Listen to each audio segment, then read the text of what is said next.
بسم اللہ والسلام علی رسول اللہ۔ ایک سوال ہے ہمارے دارالفتاء میں یہ آ رہا ہے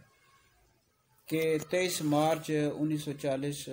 کو قرارداد پاکستان منظور ہوئی، تو پاکستان بنانے کا مقصد کیا تھا؟ تو یاد رکھیں ہمارے بزرگوں نے پاکستان بنانے کے لیے بہت زیادہ محنت کی، لوگوں نے اپنی جانوں کا نذرانہ پیش کیا، اور تب یہ جا کر ہمارا ملک پاکستان بنا، اور اس کے لیے بہت زیادہ محنت کی گئی ہے۔ تو اس کا جو اصل مقصد تھا وہ یہی تھا کہ اس میں ہم نے اسلام کے مطابق زندگی گزارنی ہے، اور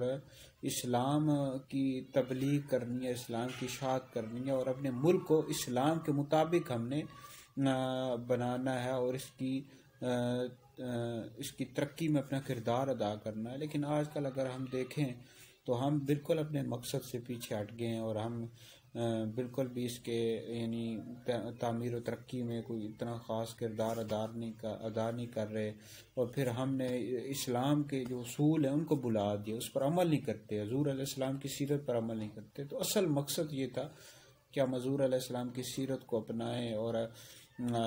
اپنے معاملات جو ہیں ان کو درست کریں، اور اپنے ملک اور پاکستان کی ترقی میں کردار کریں۔ اللہ تعالی ہمیں اس مقصد کو اپنانے کی توفیق اور ہمت عطا فرمائے۔